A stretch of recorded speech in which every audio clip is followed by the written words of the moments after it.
a Hyperion, the most useful item in all of Skyblock, which unfortunately got hit very hard by inflation. And that's why today I tried out a bunch of items that can be used as a replacement until you can afford one. A Hyperion is useful for all sorts of different things, so I'm going to test each weapon based on the things it's known for, starting with the Yeti sword. I bought this thing for a cool 107 million coins, but you could probably find cheaper ones if you buy one with the bare minimum.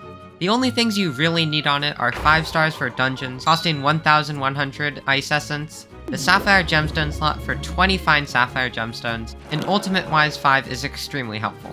In the past, I would say a Recombobulator might be worth it, but 13 mil for 25 extra mana is just terrible.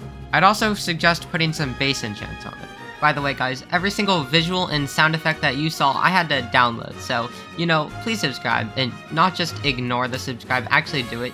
Thank you. The first test would be a timed Blade Soul kill, to see the Yeti Sword's DPS capabilities outside of dungeons. An interesting mechanic about the Yeti Sword is that the closer you are to a mob, the more damage it does. This can lead to things like a Yeti Sword doing over 60% more damage than a Hyperion up close. For anybody wanting to get one of these themselves, I recommend also getting an Implosion Belt, since this affects the Yeti Sword. In the end, it takes the Yeti Sword 1 minute and 13 seconds to kill the Blade Soul, as opposed to the 22 seconds of the Hyperion. So for DPS, I'd give it a 5 out of 10. But then you gotta take into consideration that most of this is because of the 1 second cooldown that the Yeti Sword has. And since you can use another weapon during this time, I would bump it up to a 7 out of 10. Next up, dungeons. Now this is where the Yeti Sword truly shines. The Mage class passive will decrease the cooldown of most items, and with a reduced reduction, 45% for me, it makes the Yeti Sword pretty comparable to a Hyperion. The damage is pretty good, and the AoE is pretty good too.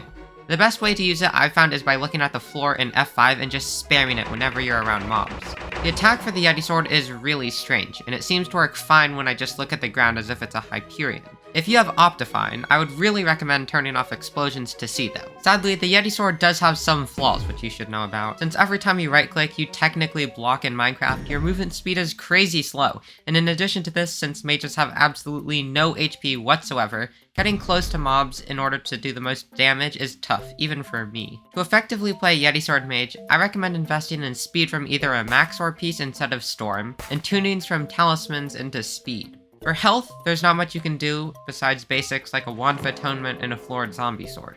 For the Yeti Sword, you also have a variety of different pets.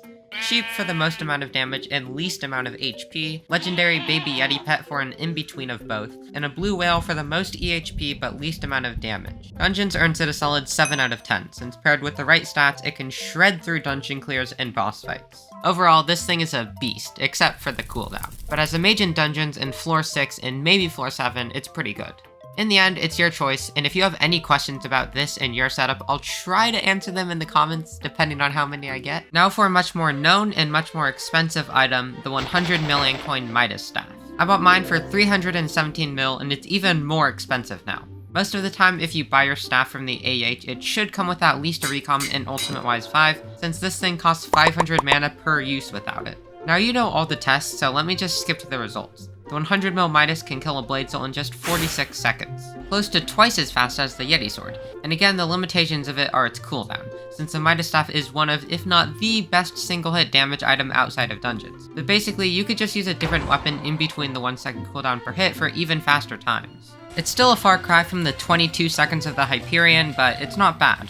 Outside of dungeons, this thing is a solid 8 out of 10. It's just a bit sad that it has to have a 1 second cooldown. Now the Midas staff gets even more interesting in dungeons, because yet again, using the Mage passive, we can spam the Midas staff to get similar and sometimes more DPS than a Hyperion.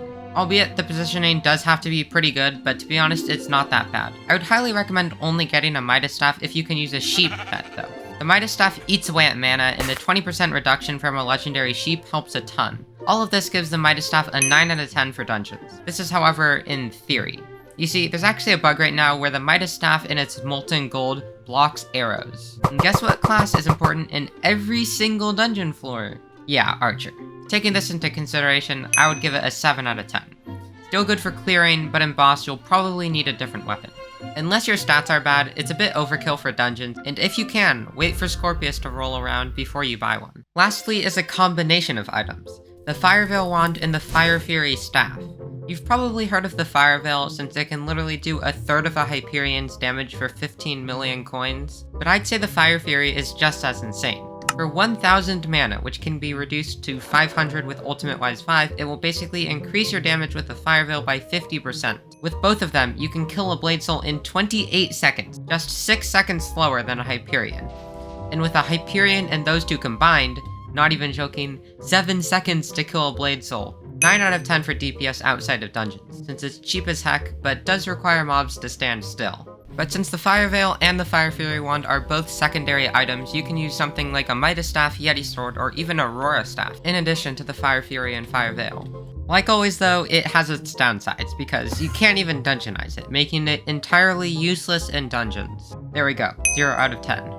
In the end, yes, a Hyperion is worth it, but why would you buy a Hyperion when you can do something like buy a Divin's Drill, which I just did.